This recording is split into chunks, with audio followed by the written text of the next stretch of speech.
Hello and welcome. Thank you so much for being here today. My name is Numa, and welcome to a beginning of a new rhythm for the Rose Flame Mystery School. I'm going to be reading from a book called The Way of Mastery. Each month, I will be reading one chapter, possibly more, depending upon the pulse and what it is being called for. This book is a transmission. So I invite you to listen to it with your heart rather than your mind and just let it wash over you and through you. It's been one of the most quintessential sacred texts of my life and is therefore deep in the root system of everything I offer and truly of who I am. So I'm really excited to share it with everybody. I hope eventually to have Zoom calls where we can all come together and read it together and discuss. For now, we'll just start with reading the chapters, but I'm excited for what the future will hold around all of this. This book has really just been so important to me in so many ways. And on my other channel, which I started a couple years ago, I haven't posted there in a long time, um, but I have a recording of a meditation from this book. It's chapter 11 is a meditation, and I'll also put that in the description so that you can listen to that if you'd like to. So may this reading remind you of the depth of the love inside of you. May it wash over you and through you. May it transform you. May it begin a transformation, a new structuring of your spiritual body for greater love. And ultimately, may you open to the sacredness, the possibility, and the actualization of fusing love or divinity into form, into the body, as a living expression of universal consciousness, of the Christ mind, of the mind of God, the mind of love, source, universe, whatever you want to call it. It's all the same thing. We all know what I mean. Okay, so let's begin. Lesson 1, The Way That Calls You Home. Now we begin. And indeed, once again, greetings unto you, beloved and holy friends. I come forth in this hour yet again to abide with you where you believe yourself to be. For in truth, if it were not for the fact that you are choosing to turn your attention to the world of physicality through the vehicle of the body, our communication would not require the device of what you might call, quote, channeling, nor the devices of the technologies of this world in which to record and capture spoken words that are themselves but the reflection of what the words would point your mind toward. Therefore, beloved friends, I come not for myself, but for you. I come not to teach you, but to love you, until you choose from the depth within your own being to set aside every illusion you have ever given credence to, and to remember the truth which alone is true. For indeed, in that hour, there is a transcendence of all that knows limitation. There is a transcendence of all that knows coming and going, birth and death. There is but the mind of Christ within each of us, as a spark of divine light, as a sunbeam to the sun, rests eternally in perfect communion and communication always. Now, of course, the great secret is that is the state of your reality, that in each and every moment you abide in perfect communion with the whole of creation, since all things are but temporary modifications of the one fundamental energy which I have chosen to call Christ mind, the offspring of the Father. And so, beloved friends, I come to where you choose to be. And if you choose to open that place within the heart and within the mind in which you can communicate with me directly, I will meet you there as well. What is important then, by way of our beginning, is to consider the simple fact that your experience is always the effect of where you choose to focus the attention of your consciousness, itself being unlimited forever, embracing all the many dimensions of creation. You abide in that which embraces all things, in all ways and at all times. And in truth, you do not know separation, birth, or death, gain or loss. In this lesson, as you have picked up this book, recognize how you, as an infinite being, have deliberately chosen to participate in a form of experience. You have therefore called to yourself the sensory apparatus of the body, through which to filter the energies of this physical domain, that you might hear vibrations against the vocal cords that create words that carry certain meanings for each and every one of you. And each and every one of you will color that meaning according to the perceptions that you have chosen to place value upon. Does this mean that some are ahead and some behind? It only seems that way. In reality, each of you is equal, each of you choosing from your infinite freedom to attract to yourself certain vibrational frequencies, if you will, certain forms or qualities of experience. That freedom is what you abide in always, from before the foundations of the world and long after this world ceases to be. In each and every moment, then, you cannot be a victim of what you see, and nothing is outside of you. What you experience, you have directly and deliberately called to yourself. And if you hold the thought that, well, I don't like that, what I've called to myself, that's perfectly okay too.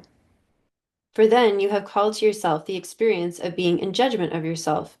Merely look with the wonder of a child and see what it feels like and ask yourself, is this an energy I wish to continue in, or would I choose something else? For ultimately, when all possible choices within the dream of separation have been made, have been tasted, have been felt, and have been known, then finally there emerges the still, quiet voice of spirit that speaks through the soul.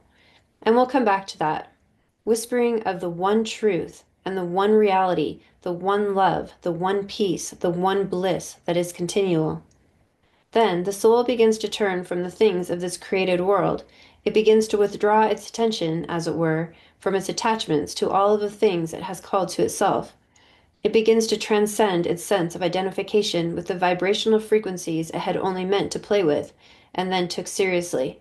For it is seriousness within the mind which is the creation of ego, and it is great seriousness that holds the vibrations of what you would no longer experience within the field of your being, within the field of your soul.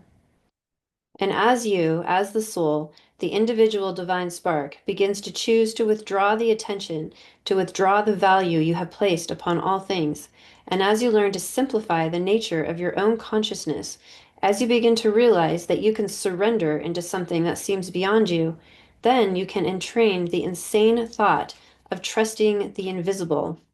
You come more and more to be less and less. And as you become less and less of what you thought you were, conversely, you become more and more of what your Father created you to be, the thought of perfect love in form, a channel, a simple vehicle through which that love of spirit can shine forth. Your only task becomes the cleaning of your windows, the polishing of your floors, the weeding of your garden, so that that light can pour forth unimpeded. No longer will you find the need to defend perceptions you had identified with in error. You will indeed know when you have come to that state of awakening, for you will be able to look upon all created things that you have ever experienced, all reactions you have ever held within your mind, all perceptions, all judgments, all desires that you have ever held for anyone or anything, and as they arise in your mind, they will not disturb your peace. And you will smile, and you will see that within your consciousness has arisen all saintlyhood and all devilishness. You have been both saint and sinner, and your happiness and your unhappiness has been merely an effect of where you would choose to place your attention. Indeed, beloved friends, I come forth to meet you wherever you are, because I have chosen to use the infinite power of consciousness given me of the Father as equally as it is given unto you, to discover how deep delight can be when the mind is focused only on seeing from and seeing only the mind of Christ. I have therefore called to myself all multitude of experiences, even when I walked upon your beloved earth as a man, in order to challenge myself, in order to test myself, in order to condition myself, to rise above and to transcend all possible experiences that could distract me from the remembrance of who I am. You could say, by the way, that my crucifixion was simply the climax of my own direct choice to be challenged by the events of space and time, so that I could cultivate within myself the ability to see from and to see only the perfect purity of the mind of Christ. The point that I'm seeking to make with you is that in each and every moment, what you are experiencing in the realm of your emotions and mind and the effects, to a latter degree, within the body, are there because you, from your infinite freedom, have simply selected that experience, that energy, to focus your attention on so that you can see what the effects are. The insanity, you see, does not come from having chosen to see something other than the mind of Christ. The insanity which you experience as your pain and your suffering and your seeking and your dramas comes only from your mistaken choice to become identified with what arises in the field of your awareness. You therefore lose sight of innocence, for indeed all events are perfectly neutral, and you are free to see them any way you want.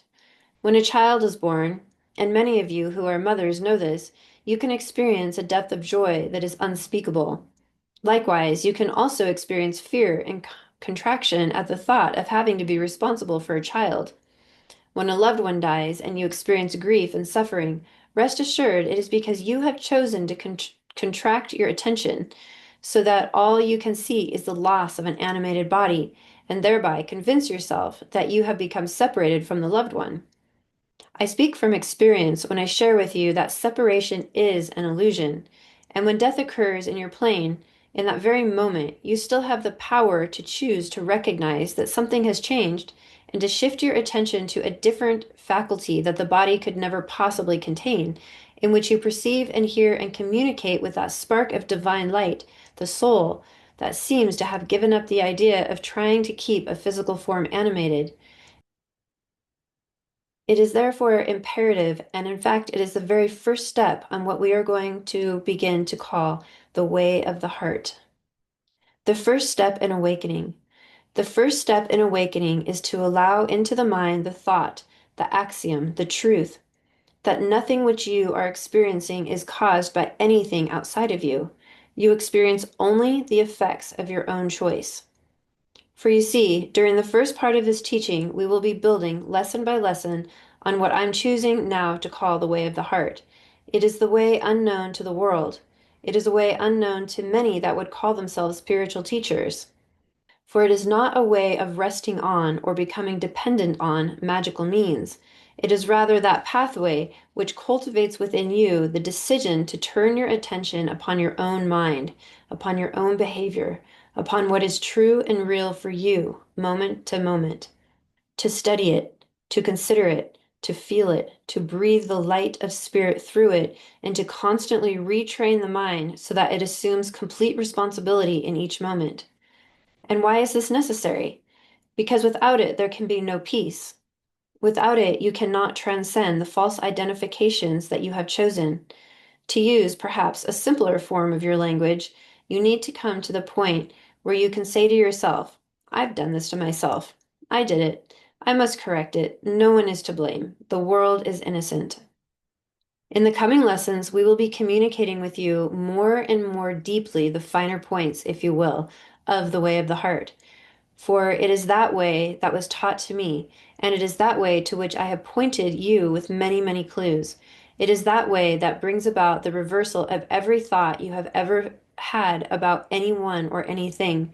It is that way alone which allows you to pass back through the eye of the needle and to come to rest in the perfect peace from which you have sprung forth. The way of the heart is not the way of the intellect, for indeed, that aspect of the mind was never designed to be your master. It was designed to be the humble, and if you will pardon the expression, very stupid servant of the awakened heart.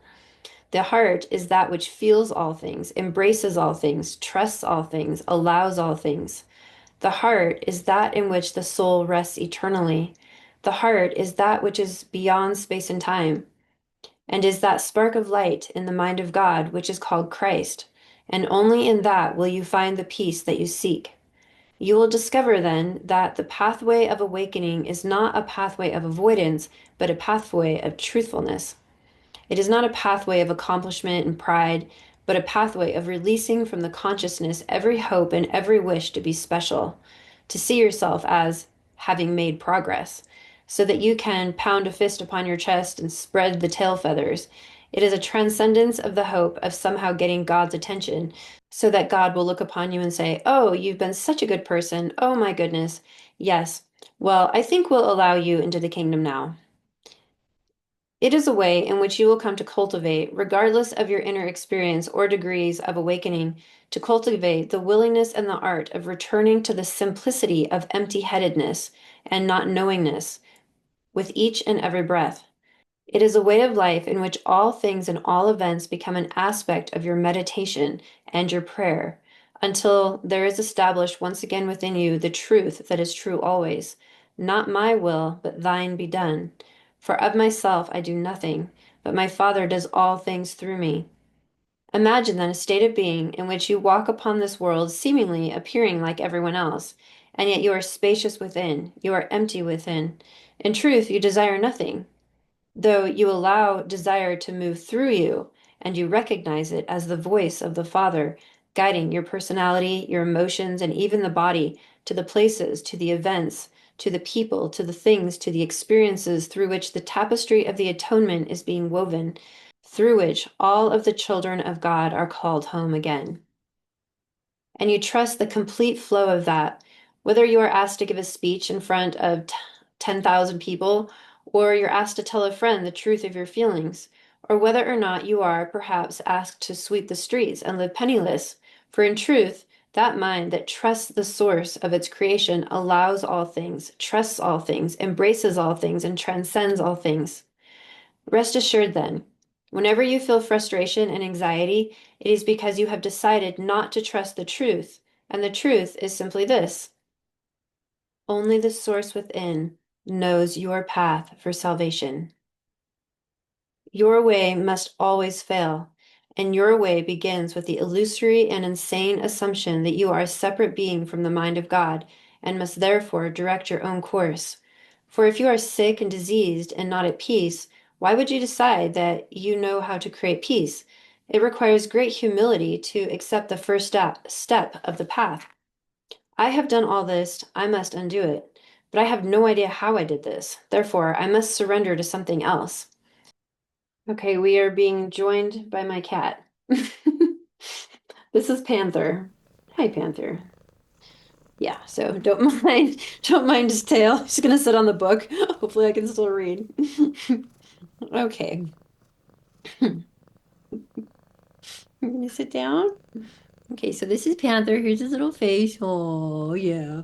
Okay. Okay.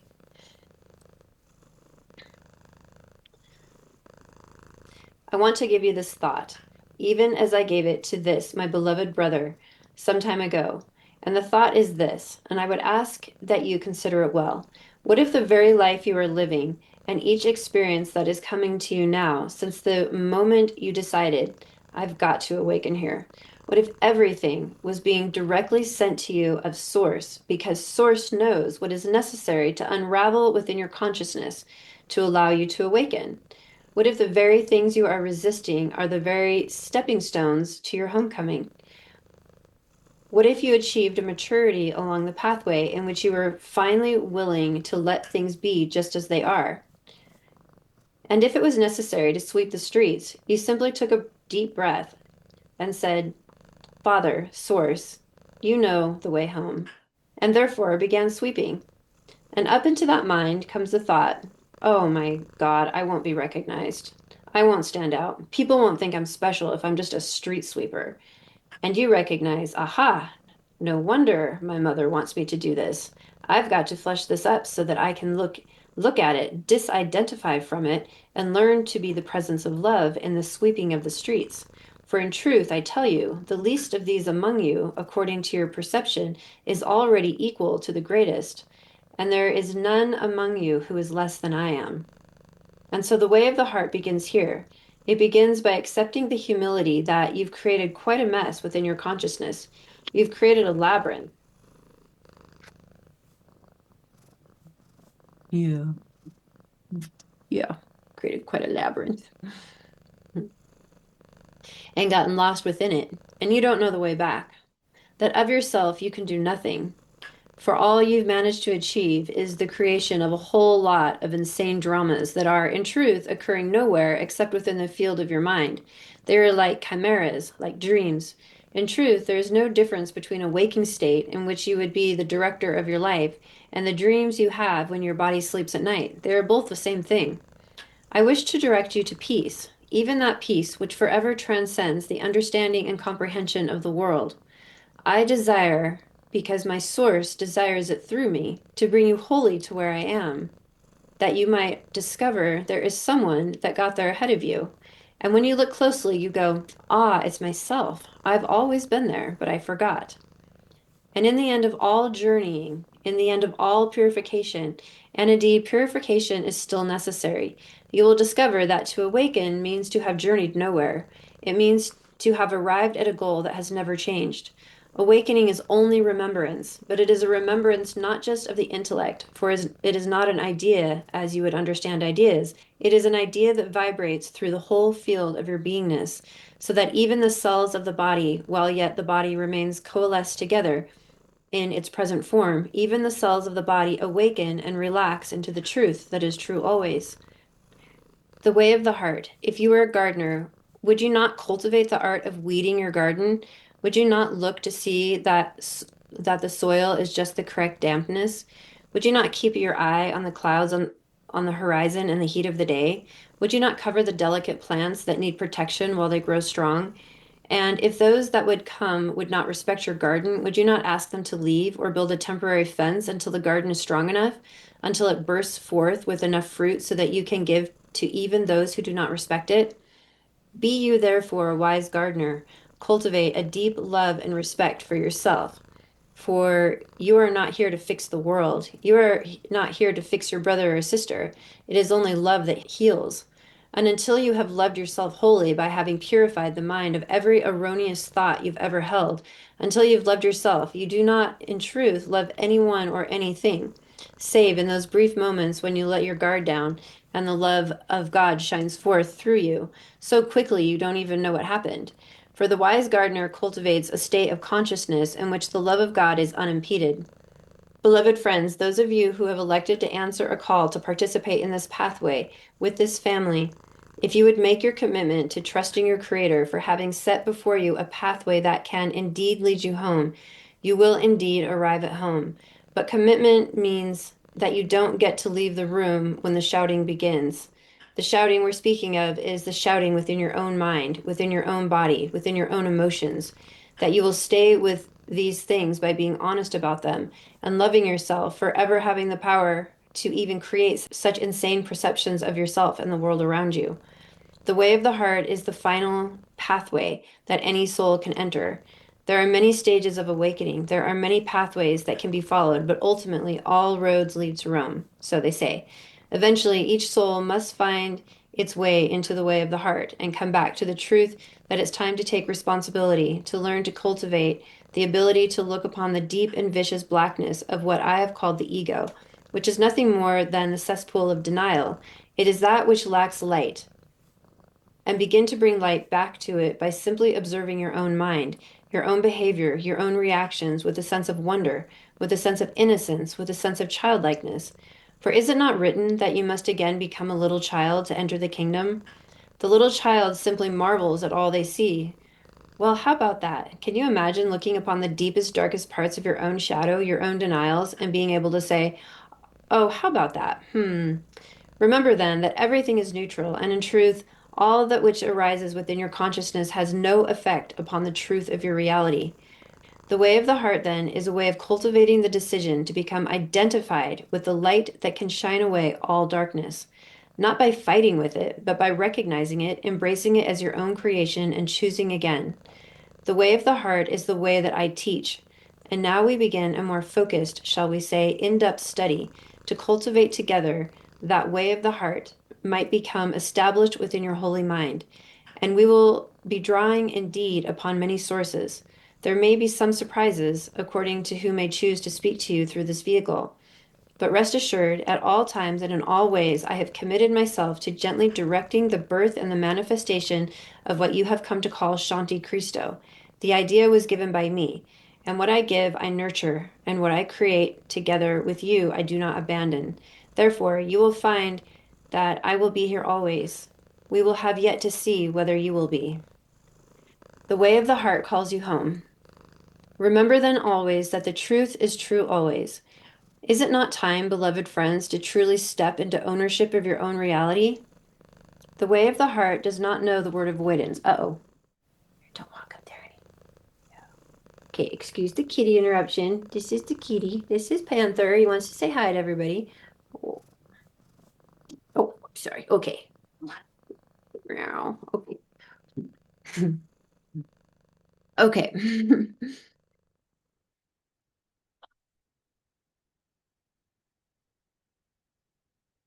The way of the heart calls you home.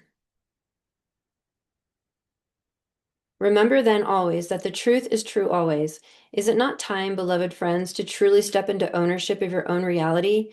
The way of the heart does not know the word avoidance. The way of the heart does not know deception, manipulation, or control. The way of the heart does not know blame, although it watches these things arise as echoes of old patterns now outgrown. It learns to see them, to recognize them, like you might recognize certain kinds of clouds that pass through the sky, and then to turn the attention of the mind that a new choice might be made. The way of the heart is the way that calls you home. And the call comes from that deep part of your soul that is still like unto spirit, which abides as Christ in the holy mind of God. Trust then that you are a sunbeam to the sun, and trust not the perceptions you have cultivated in error, for you are not alone on the way that you journey, and you journey not apart from your brothers and sisters. This family cannot know separation, though some may seem to come and go. For once the call to awaken through this lineage has been acknowledged, though bodies may not communicate in space and time, rest assured communication remains, and there is no way to avoid it. And so we begin the way of the heart. We enter now a stage where it's time to stop listening out of polite kindness or out of curiosity and to step into the willingness to don the mantle of that one committed to healing every obstacle to the presence of love that may yet remain secretly hidden in the depth of that part of your mind which would struggle to be separate from God, and to remember that you are truly the light that can come to shine lovingly upon every aspect of darkness you have known. So, along this pathway of this study, you are going to learn how to shake hands with the devil and to do a little jig with him and recognize his face to be your own. For when you can dance with the darkness that you have created, that darkness is transformed into an angel, and light abides with light. We will be giving you and bringing forth certain meditations, if you will, certain energetic practices to help cultivate within you a quality of feeling that will allow you to recognize energies that do not serve you in a way that transcends what your mind may choose to think of these energies, so that you learn more and more to lead with the heart, if you will, to lead with your feeling nature, not your intellect. For your intellect does not know anything except the trivialities that you have shoved into it, like garbage into a garbage can. The intellect can never bring the healing of the heart that is the atonement. It can only be utilized to argue against the insane perceptions you are used to, so that you might come to see that perhaps there is a greater good in giving up your insistence on treating the intellect as your God. Therefore, indeed, beloved friends, dance often, rejoice, play often. Let this year be that year in which you bring up within yourself everything unworthy of the mind of Christ, every thought of scarcity, every sense of unworthiness, every fear. Let them come up, look at them, embrace them, transmute them through your own love of self and through your honesty. Accept where you are and don't pretend to be otherwise, for the wisest are always the humblest. Be you therefore at peace, beloved friends. Be you therefore at peace in all things. For we delight, and I speak here of the many we who are in what you might call a disembodied state, who are electing to participate with you, that are asking to be helped through this way. We delight in joining with you. We delight in loving you. We delight in waiting on you to welcome yourself home. Therefore, indeed, we will begin to end this message of this lesson now. But as we close, I would ask that you would close your eyes for just a moment and take a deep breath into the body and let it go.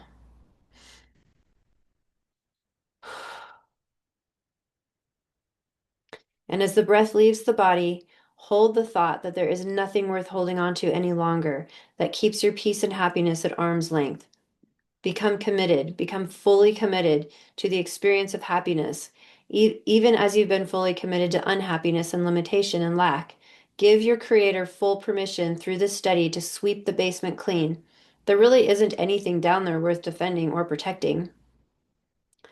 And it will come to pass that you will know the perfect peace of empty-headedness, not knowingness.